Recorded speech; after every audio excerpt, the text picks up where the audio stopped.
So hello guys, welcome back to my channel. तो आज हम आए हैं नोएडा के डीएलएफ मॉल में आपको यहाँ का स्नो वर्ल्ड दिखाने। और डीएलएफ मॉल के नियर बाय मेट्रो स्टेशन है नोएडा सेक्टर 18 और स्नो वर्ल्ड की लोकेशन है डीएलएफ मॉल का 4th फ्लोर या फिर वहाँ की लैंग्वेज में कहा जाए तो लेवल 5। और टिकट्स आप इसके टिकट काउंटर से ले सकते हैं। टिकट प्राइस है 1000, जिसमें जैकेट, ग्लव, शूज़ और लॉकर इंक्लूडेड है। टाइमिंग की बात की जाए तो यहाँ स्लॉट वाइज एंट्री होती है। स्लॉट्स की टाइमिंग वेरी करती है 1 घंटे से 1.5 घंटे तक, जिसमें आप इंजॉय कर सकते हैं mat slide, tube slide, ice skating, sledding जैसी बहुत सारी एक्टिविटीज़। तो ये है कुछ यहाँ के सेफ्टी रूल्स। और अंदर है ये सूट चैम्बर, जहाँ आपको जैकेट, बूट्स और बाकी एक्सेसरीज मिलती है।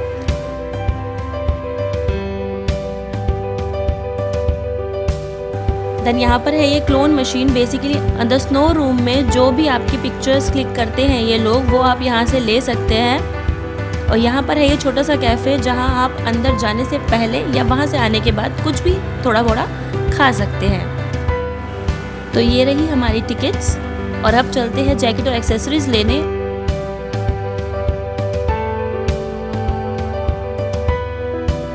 तो यहाँ कर दिए हमने हमारे बैग डिपॉजिट। तो गेट नंबर 2 से होती है एंट्री। तो चलिए चलते हैं -10 डिग्री को एक्सपीरियंस करने, क्योंकि मैं तो बहुत ही ज़्यादा एक्साइटेड हूँ। लेकिन उससे पहले अगर आप मेरे चैनल पर नए हैं तो वीडियो को लाइक कीजिए और चैनल को सब्सक्राइब कीजिए। और अगर स्नो वर्ल्ड से रिलेटेड कोई भी क्वेरी आपके मन में है तो उसको कमेंट सेक्शन में आप मुझसे पूछ सकते हैं। तो चलिए चलते हैं अंदर। और अंदर आते ही भाई साहब इतना ठंडा हो रहा था वहाँ पर कि क्या ही बताऊँ। मतलब बिल्कुल ही डिफरेंट एक्सपीरियंस था। जिस हिसाब से दिल्ली एनसीआर में गर्मी हो रही है उसके अकॉर्डिंग तो यही बेस्ट आउटिंग प्लेस है आज के टाइम के लिए। तो और टेम्परेचर का अंदाज़ा आप लगा ही सकते हैं जिस तरीके से मुंह से धुआं निकल रहा है। और यहाँ एंकल तक स्नो थी। और मैं आपको रिकमेंड करूँगी कि आप एक्स्ट्रा पेयर्स ऑफ सॉक्स लेकर ज़रूर जाएँ, क्योंकि वहाँ शूज़ के अंदर भी सॉक्स गीली हो जाती हैं। और यहाँ हो रहा था स्नोफॉल, जिसके चक्कर में विजिबिलिटी बहुत ही कम थी। और स्नो आप देख ही सकते हो और लोग कितने अच्छे तरीके से एंजॉय कर रहे हैं। मतलब लिटरली शिमला मनाली वाली फीलिंग आ रही थी वहाँ पर।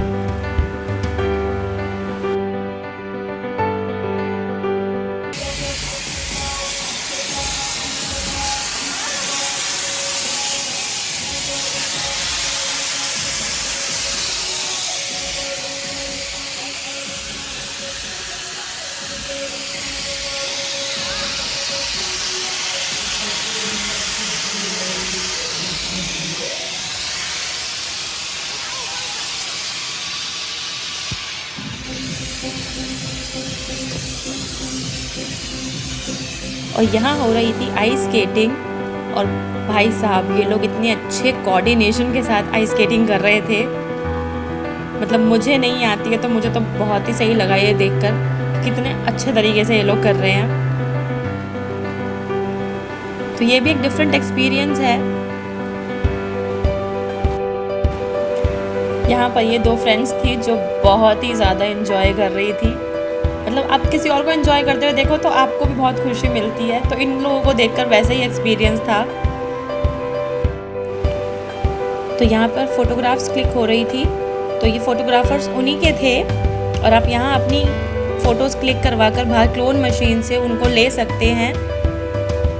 और ऐसा नहीं है कि ये लोग मना करते, आप जितनी चाहें उतनी फ़ोटोज़ क्लिक करवा सकते हैं।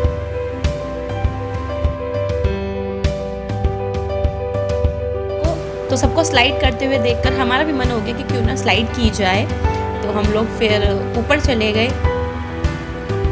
जहाँ से स्लाइड की जा रही थी उस एरिया की तरफ। और आप बर्फ़ देख सकते हो, हर जगह पे बर्फ़ ही बर्फ़ गिरी हुई है।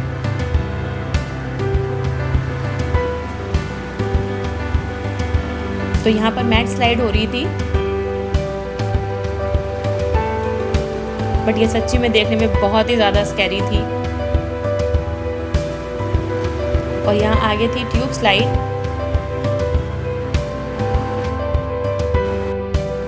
तो मेरी फ्रेंड के बार बार मना करने पर भी मैंने उसको कन्विंस कर लिया किसी तरीके से ये स्लाइड करने के लिए। तो फाइनली वो मान गई और बैठ गई इस ट्यूब पर। बट ये सीरियसली बहुत ही ज़्यादा स्कैरी था। बट इसको जाते हुए देखकर मेरा मन नहीं किया कि मैं ये स्लाइड करूँ, तो फिर मैंने नहीं की। बट अगर इन स्लाइड से डर नहीं लगता है तो आप ज़रूर ट्राई कीजिएगा।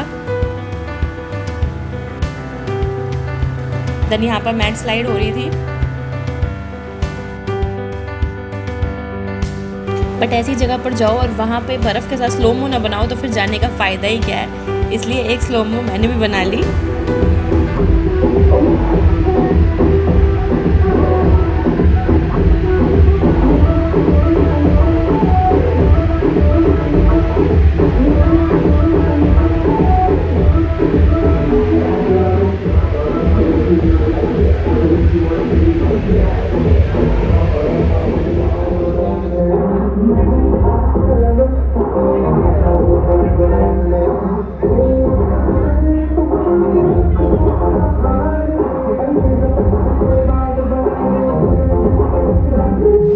तो वहाँ 1.5 घंटा कैसे निकल गया पता ही नहीं चला।